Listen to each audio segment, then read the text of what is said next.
Welcome to Harmony Talk, a podcast about dreamers and doers. Hear people from all walks of life tell us about their dreams and the moment they knew there was no turning back as they went from dreaming to doing. This podcast is sponsored by AM Skyer, a third-generation family insurance business started in 1920.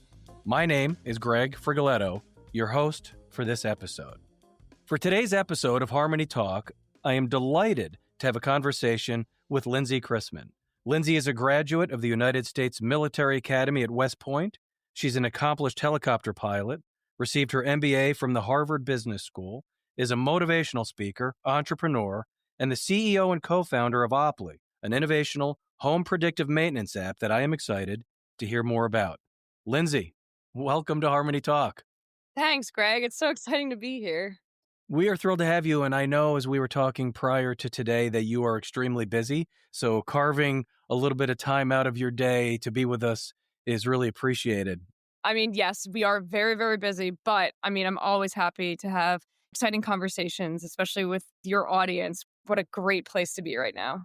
We appreciate that. So to begin, if you would, we are going to be reminding everybody that this is a podcast that looks to inspire by sharing stories like your story that demonstrate that dreams can become a reality, even when there are great obstacles to overcome. In other words, dreamers become doers. Now, when preparing for this today, I have to be completely honest with you. Normally, we do an intro that I scramble to kind of get right. Yours was exceptionally hard for me to keep it short and concise. There's so much that I could have added into it. But with what I did add, I'm hoping as we go through this, we'll get into a little bit of what is on the meat of the bones, if you will, of the things that I briefly mentioned at the intro.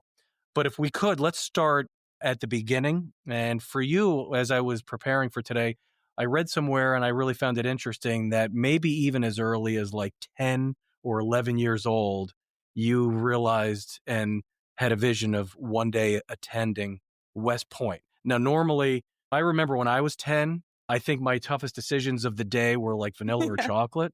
But you were like this 10 or 11-year-old that was already pinning West Point on your calendar. Tell us about that. How did that happen and what motivated you at such an early age, if in fact it's true that you were that age? It is true. I think it all kind of stems from my childhood and my upbringing. I'm the oldest of three, and I have two younger brothers. We're all very close in age. And ever since all three of us could walk, we have just been best friends. And we are very outdoorsy type of people. You know, I think our parents just shoved us out the back door and said, don't come home until it's dark out. And we just grew up with such a close relationship. And we were building tree forts and going on bike rides and swimming in the local river and just doing all these different types of things. And I grew up as a tomboy. This is a crazy story. I actually wrote it in my Harvard application essay. I actually came home one day and I had my head shaved. All of my hair off. I was just it's just easier to ride my bike and I'm sweating all the time with my helmet. I'm just going to cut my hair off just like my brothers. I just kind of always embodied that tomboy personality. And so when you're right, I was 11 at the time. My dad actually took our whole family, my mom, my two brothers, and I up to West Point for a family picnic. My dad's kind of he just loves our country's history. So every time you see a brown sign on the side of the highway, Stonewall Jackson's burial place, you better believe we're stopping. And so West Point, of course, we grew up in New Jersey, only an hour away from the academy. We've got to go check out West Point. I don't know what it was, but I literally even have goosebumps right now. I've told the story so many times, but I just fell in love with everything that I saw from that young age. We did a small picnic out on Trophy Point. We walked around.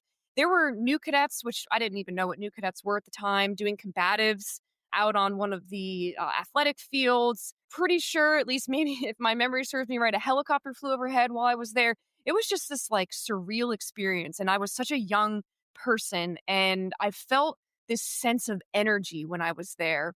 And I just came home and just started to do a little bit of reading on West Point and asked my parents a bunch of questions. They're like, why are you asking all these questions about West Point? We just went up there for a picnic. And one day I just kind of sat them down and was like, I want to go to West Point for college. I was so young. They're like, okay, yeah, sure. Go outside and play. I just kept with that ambition, and it ended up being the only school that I applied to. It's amazing. Like you, I toured West Point not as young as when you first toured it, a little bit later. Blew me away. Everything about it blew me away and inspired me. I didn't apply there, but clearly it is an amazing place. Now, to get in, even at a young age, you probably, through the reading that you did, knew, okay, so have to check the academics box, have to check the extracurricular box, community service box, demonstrate that I could be a leader box. So as you're going through your youth, through your middle school, high school years, did that ebb and flow for you, or was your focus like razor sharp and you didn't vary from what you knew you needed to do to have that acceptance?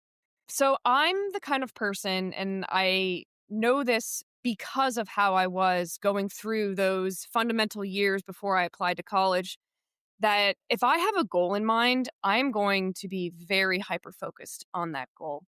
I mean, when I was, going through the middle school years, as awkward as it was, all I cared about, if I'm on a sports team, I ran track, I need to be captain of that team. Like, I have to start to win races. Like, I put a lot of pressure on myself to, I don't want to say be the best at what I was doing, because I rarely was ever the best at what I was doing, but I just always knew I needed to stand out in some capacity. So whether it's be the captain of the team or be a leader within the church or be on like the National Honor Society. I was on the Spanish National Honor Society in AP classes in high school. I always like pushed myself to the next level and put the effort in so that I could stand out in those regards. I had been hyper focused on that throughout my entire career. And I think as a young person going through some of those days, I think, you could start to make really good decisions for your life, or you could start to make really poor decisions for your life. And I think having that goal at such a young age kept me on the track of, I'm going to stay focused on sports. I'm going to eat healthy. I'm going to make sure that I'm active in my community and all those different types of roles and responsibilities, because I had that goal and that end state of, I really want to go to West Point.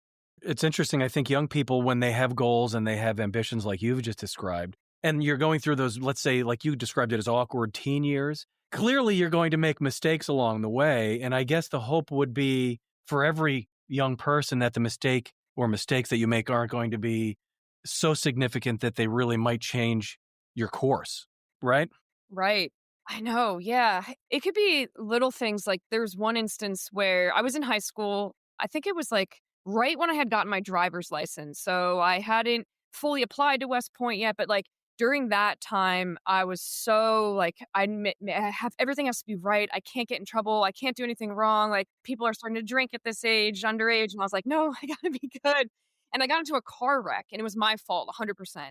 That was just devastating for me. I didn't even think of the consequences of the wreck itself. It was always, oh, West Point's going to find out about this. My coach is going to find out about this. So there was always this, maybe it was, I mean, I think it was just me. I was, putting that pressure on myself, and I was kind of like instilling fear within myself so that I kept going towards that end state. And I'll tell you, it worked because you got there. You got to West Point, and once you got there, I mean, truly incredible things happened, like it does for many people there. But for you in particular, going into your senior year, you were named brigade commander and first captain of the U.S. Corps of Cadets. I think only the fourth female to ever be assigned to that position. And then again, in the same topic, and I'll say trailblazing women. It's also true that during your military duty, I think you assessed for the 160th Special Operations Aviation Regiment. You were selected to fly the AH-6M Little Bird, making you the first female in the history of the U.S. military to fly that helicopter. Now, those are huge accomplishments. Can you tell us a little bit about the rigor of that process, what that was like to be able to accomplish that? Yeah, definitely. I guess I'll start with just really quickly the first captain stint of my life. My ambition was go to West Point, and then I wanted to be a helicopter pilot. The first captain piece kind of just came with time. I had no ambitions to be the first captain while I was there. I really just wanted to get good grades and make some really solid friends, and be the captain of the track team was a goal for me. Which, by the way, happened.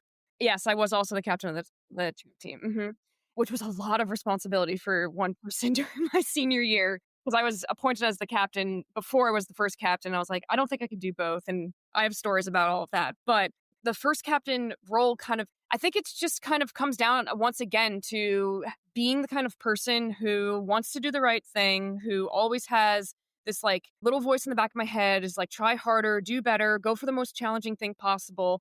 And my TAC NCO at the time, who is an enlisted senior individual who was in charge of us, who was also a mentor to me, really encouraged me to apply for a key summer leader position. And I went through the entire board process, and I'm up against literally the smartest, most brilliant, most athletic individuals in the country who are my classmates for this position. And I'm thinking to myself, like, there's no way I will ever be chosen for an actual high stakes key summer leader position. And inevitably, through the process, I was chosen as the King of Beast, which is you're in charge of the entire cadet basic training for all of the new cadets. So when I was 11 and I saw the new cadets out doing combatives, I was now the person in charge of all of those. So it was a really crazy experience that changed the trajectory of my life for sure. And then I performed well during that. It was almost like a test and assessment in itself. And then I was named the first captain after that. It was a year of a lot of stress, a lot of personal development for myself because it's peer leadership. You're named the first captain, but you're the same as everybody else. You're not different in any capacity. There's no actual real hierarchy in that sense. We're all seniors at West Point. So it was all about peer leadership. And that was a really instrumental thing for me to learn in a high stakes position. So I'm very, very thankful for the opportunity. And I think that's also kind of what I learned there allowed me to develop into the leader that I became in the military. Once I graduated, I then branched aviation, which was my goal. And I went down to flight school and I became an Apache helicopter pilot first. And I flew the Apache for about 4 years. I had a phenomenal unit. I was out at Fort Bliss in El Paso, Texas. And then I decided, I think I want to assess for the 160th, for Special Operations Aviation Regiment. And I sat down with my battalion commander at the time. And I knew that there had never been a woman who had favorably assessed for that particular aircraft that I wanted to fly, the Little Bird. But I really wanted to stay on an attack platform. And the Little Bird, it's like this, especially the AH-6, it's this coveted, very few pilots ever get to fly this aircraft. So for me, it was, this massive challenge and I really wanted to go for it. My battalion commander was like, that could leave a red mark if you're probably not going to get selected for it. You might end up flying a different airframe. Are you comfortable with that? Do you really want to leave flying the Apache? Because the 160th doesn't fly that airframe. And I kind of just put all of those doubts aside and went for it. And it was a really, really, really challenging assessment process. Once again, I think I probably put more pressure on myself than I needed to, but I just had that mindset of one, I will not quit during this assessment process. And two, no matter what the outcome is, I know it'll be for the best, right? So if they give me the handshake at the end and they say, welcome to the regiment, you're going to be flying, let's say the DAPS or the Chinook, that would have been completely fine. There was a reason for it. I wasn't ready. I wasn't the person that should be filling those shoes. I did get the handshake to fly the Little Bird after, which was incredible. The week of assessment, I can't get into too many details about it because it's kind of like secret, but it was incredibly physically demanding. It was only a week long, but it felt like 10 months. There was no sleep involved. They basically found ways to keep you up all week. A lot of like psychological tests and knowledge-based tests and flying tests. It was tough. It really was.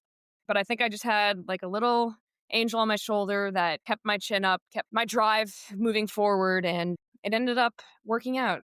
It's incredible. I do know a little bit, again, without getting into the details of the rigor, physical, psychological that you went through for that to happen. It's incredible that it happened. And at some point, when you're going through things like that, you talk about something like imposter syndrome, right? Where you're like, boy, I'm surrounded by the most elite people in the country for these things. When you leave something like that, is it not possible for imposter syndrome to exist in your psyche moving forward? Does that give you the sort of confidence I think, no, I belong here? And now really, you know what? I could do anything. I would like to make the argument that it should, right? Like if you think logically about some of the things that I've done in the past, nothing should ever fear me or create a sense of doubt or that sense of imposter syndrome. But for me, It's not the case. Okay. I mean, I think it also kind of comes down to the fact for my career and what I've pursued, I'm always going after something a little bit different. Things haven't been the same. I think if I had stayed in the military and maybe went after another high stakes ambitious role within the military, I'd be very, very confident. But I took a complete 180 and went to business school. Right. Going to talk about that in a minute. And just before we do move on, perhaps not having fully left the possibility of imposter syndrome, maybe there's a little bit of something being healthy about that. Confident is great. Overconfident could be a little bit of a problem, but you're in a good place, right? And it's allowed you definitely to move into other things, which I do want to talk about. You mentioned through some of your description that we just had there that leadership is some of what you were assigned. And it's tremendous leadership. And prior to today, you and I talked a little bit about, I believe I could safely say, maybe for both of us, one of our favorite leadership speeches of all time, The Man in the Arena by Teddy Roosevelt. And in my opinion, truly it's the greatest of all time. And for any of our listeners who have not heard the Man in the Arena speech, you have to find it when you're done listening to this today and pay attention because it's fantastic. Yeah, and put yourself in the arena. Put yourself in the arena. Yeah. So why does that quote resonate so much with you? I think the man in the arena is the embodiment of where everyone wants to be, but people just feel like they're maybe inadequate's not the right word, but a little bit of a lack of confidence or I'm not qualified for this. But the crazy thing about the man in the arena is he also wasn't qualified to be in the arena. But if you push yourself to certain limits, what you learn about yourself is so much stronger than if you ever held yourself back. I always like to think of it, and I think this kind of goes into like the imposter syndrome type of like topic that we were just discussing, like where I stand now. And yes, I still face imposter syndrome, but I think what I've learned in the past, because I've put myself in the arena so many times prior to where I am now, it's not that I don't feel imposter syndrome, it's that I now have a sense of confidence when it comes to my own judgment. So I can trust my own judgment. And I think that if you're not putting yourself in the shoes of someone who can actually make decisions under pressure or, with lack of information and see what those outcomes actually are, you're never going to have that ability to trust your own judgment.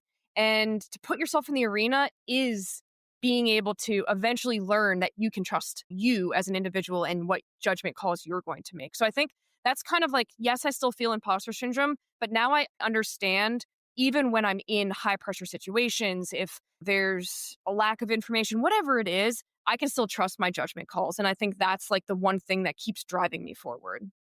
I think that's spectacular. And I would agree with everything you said. And really, the only thing I would add to the man in the arena, as far as my impression, is that I have no time for Monday morning quarterbacks, Yeah. right? So when you dare to be in the arena versus those that might choose to sit on the sidelines, having strong opinions about what happened in the arena when you're watching are two very different things. So I appreciate that. Now, you also talked earlier, we did briefly about your involvement in athletics. And oftentimes when people talk about leadership, if they've never participated in athletics, they don't necessarily like to make the crosswalk between athletics and how it transcends into developing leadership.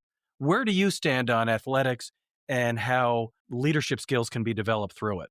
Yeah, there's a multifaceted level of leadership when it comes to sports. I think that there's like the team aspect of leadership where maybe you are the captain of the team and you are actually put into a leadership role where you're making the decisions for the team. But I also think there's different layers of it, all the way down to the individual layer where you're a member of that team and you have to be a leader not only to the rest of your team, but also to yourself to make the best decisions for yourself. For me, I ran track, which is people don't really think like, oh, track's it's a very individual sport. You're not a team. But I think that's what makes track such a unique way to learn how to be a leader because everyone, it's so individualized and everyone cares about their own time. But guess what? That 4x4 relay, that one person who is a high jumper or a long jumper, no matter what the event is, it's all point based. And at the end of the day, the same points are allocated to the winner of the long jump that as they are to, the winner of the 4x4, whatever relay race there is. And so as the captain of the track team, you have to be able to manage the big picture of what's going on, but also everyone down to that individual level. So I think when it comes to sports, one thing that I really learned when it came to leadership was how to motivate individuals on that individual level, because some people are motivated internally, some are external, like, or intrinsic and extrinsic is what I meant to say. And it's just such a unique way to learn about each person on your team and learn how to motivate that one individual and then find a way to get the team together towards that common goal. I don't know. For me, it's like top level. Yes, you have to manage everybody and you have to understand what the team needs as a whole and how are we going to motivate everybody towards that big goal. But also, how are we going to make sure that the youngest, most junior person on that team feels empowered and motivated to make the contributions to the team so that the whole entire team can get towards that goal. So it's leadership within a team is a very, very unique, I think it's like complex type of thing. I would agree with all of that. I have experience as I was a high school and college wrestler. And I always thought, boy, it's one of the toughest sports going. And it's, so individualized, a lot like you just described track to be. And I have two daughters, and my younger daughter got into running. And I said to her at one point after she crossed the finish line and literally collapsed because she pushed herself that hard. I said, you do realize what you just accomplished isn't that you ran a good race and you pushed yourself that hard, but you've just forced me to never allow you to make an excuse about anything moving forward. Because if you're willing to push yourself that hard, you can't tell me there's any reason why you couldn't get your homework done moving forward. Exactly. Yeah, and I really think sports creates that individual perseverance that really transcends into life. Now, we're going to move now from sports into Harvard Business School. So your military experience ends.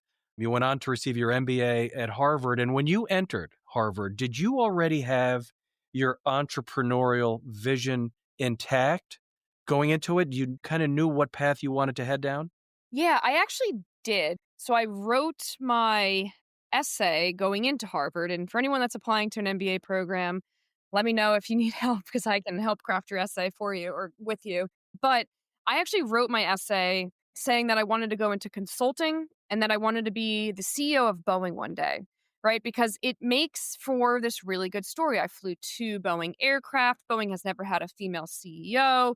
Boeing was going through a couple of rough time periods there. So it made for really great conversation. But in the back of my mind, I knew I don't want to go into consulting and I don't want to be the CEO of Boeing one day. I want to start my own company and maybe take it public or, grow it as much as I possibly can. And I think that came out very, very clearly during my interview for HBS because one of the interview questions, he was like, I just have this feeling that you don't want to be a consultant. And I was like, uh-oh.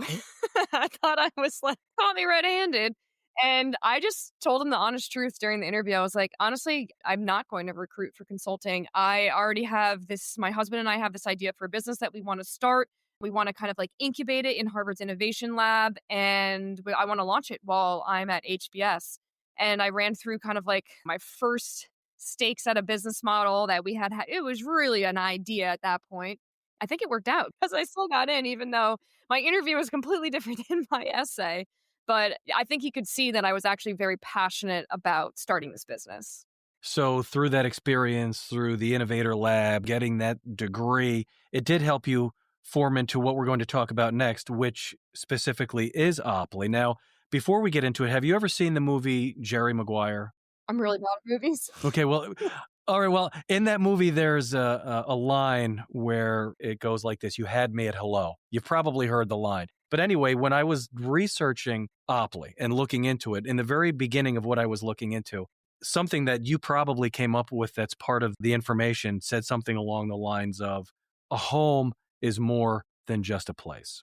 And I have to say, you had me at that line because I think there's such significance in that line, that a home is more than just a place. And if we could say that Opley kind of begins with that premise, let's talk, if we could, just for a minute of what does that line mean to you?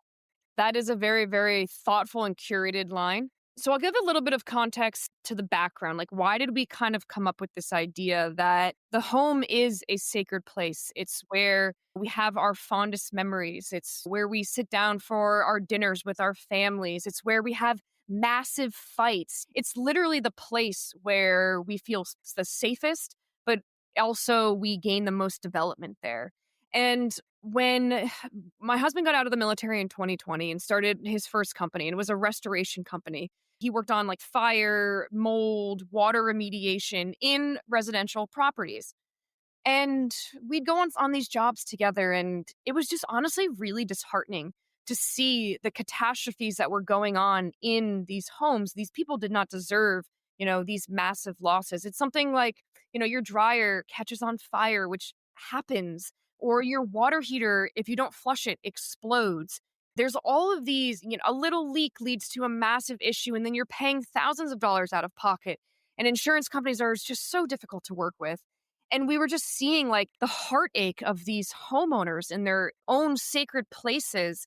And we just were like, we got to figure out a way to solve this problem. A home shouldn't be a place of stress like this. This shouldn't be something where we're all worried about what's going to be the next, massive financial problem that we're going to have to deal with. Are we going to have to worry about paying our mortgage or getting our roof replaced? Like all of these things should be a simple solution, and we should have a way to protect our most valuable asset, which is our home. So that's why I think a home is more than a place. It's a sanctuary, really.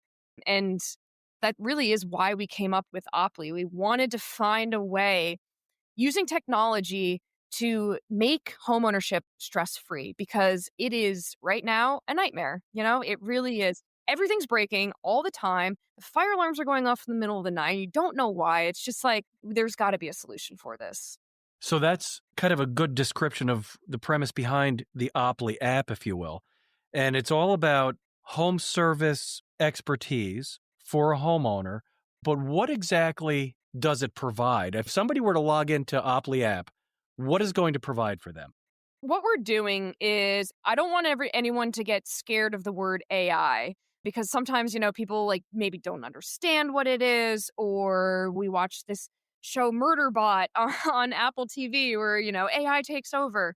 But what we're doing is we have really, really good ML engineers who are training these models to allow us to predict what your home specifically needs without you having to think about it. So think about your phone now being an operating system that sits in your pocket and monitors all aspects of your home, everything from the weather that's coming through to the different types of risk associated with the systems to, if I defer this maintenance that was recommended, what are some of the financial implications of that? So we're using the new technology to predict what the homeowner needs. And then think of it almost in the sense of like you can order an Uber in seconds. One click, I want to get here. That's how we're curating the solution for the homeowner, where they can just one click book to get that taken care of. I think one of the best kind of use cases and examples that really embodies what Oply does is there was a hailstorm that came through. It was in the middle of the night, 2 a.m. The homeowner obviously fast asleep, and Oply was wide awake in the background. What it did was it got the weather trigger. It understood there's a hailstorm coming through. It cross-referenced the insurance policy of the homeowner. It cross-referenced the warranty that the homeowner had on the roof. We knew exactly what type of roof was on this home. It was like a 2018 gaff timberline, so susceptible to hail damage if that's the case. And we were able then to identify that the homeowner needed an inspection within 72 hours in order for them to file a claim if there was actual damage found. If not, it was going to have to come out of the homeowner's pocket for any damage that's found, even if it's, later on down the line. And so by the time the homeowner woke up, within one click, they could book that inspection. It was free because it was covered under the warranty, which most people don't even know. And it saves them thousands of dollars when it comes time to actually file that claim. It sounds to me like you were saying in the beginning about AI, most people don't know a whole lot about it, and some are in the it scares me territory, some are in the I'm going to embrace it territory. But either way, I think most people's impression of AI would be like, say, for example, with ChatGPT, you have to kind of search what you want it to give back to you. What you're describing kind of sounds like it's going to prompt you what you need to do before you even inquire. Yes, exactly. It's contextual AI. So it's operating in the background. It's promptless. The homeowner does not have to prompt Oply. Oply prompts the homeowner when it identifies something. And then the homeowner at this point is simply the decision maker. So it's something as simple as, hey, it's the time of year to get your lawn aerated. We didn't do this last year and your grass was brown, whatever it came back to be. And maybe something like, hey, it's time to winterize your irrigation system. Let's flush that so this year it doesn't burst in the middle of December. All of these little reminders and little things, adding the salt to your water purifier that homeowners forget about. We don't think about these types of things because we're off running our lives and raising our families and everything. So we shouldn't have to think about these things. So that's what Opley is there for. That's amazing. That's incredible. And we'll tell everybody at the end here where they'll be able to learn more about it. Before we wrap it up, I did find out quite a few fun facts about you, and you could thank your social media for that. And this is just on a little bit of a lighter note. One of the fun facts that I found out about you is that among everything else that we've discovered about you today, and that's really just scratching the surface, I also learned that you're a drummer. Yeah. Now, yeah, I'm a huge music guy. I love all types of music, and I would wonder for you, as potentially somebody that's a skilled drummer, if you had the opportunity to be behind the drums for any band, one song, one time, who's the band? I gotta say, to all my Swifties out there, All right, this is good. This is good. if I could play if Taylor Swift was there, I probably wouldn't be able to play because I'd be passed out in excitement, but I would love to, play one of her songs. That would be phenomenal. I also grew up really loving 21 Pilots, so that would probably be something that would be fun to play. But I guess like going more into the Red Hot Chili Peppers would be the third. Actually, I'd move the Red Hot Chili Peppers definitely into second place. Taylor Swift, Red Hot Chili Peppers. Now, that's all iconic. And if Taylor Swift is listening, she just was presented with a wonderful opportunity. It would be very fun. There you go. All right. Now, listen, I can't thank you enough for having spent time with us today. We've learned just a little bit about you, but at the same time, we've learned a lot. And I've been talking with Lindsay Chrisman, CEO and co-founder of Opley. You can follow Lindsay and Opley on her socials by searching Lindsay Chrisman or by searching Opley. Learn more about Opley online at www.opley.app. This has been Harmony Talk by A.M. Skyer, a third-generation family insurance business started in 1920. I'm Greg Frigoletto. Thank you to Lindsay Chrisman for being with us today. To our listeners, continue to dream and keep doing.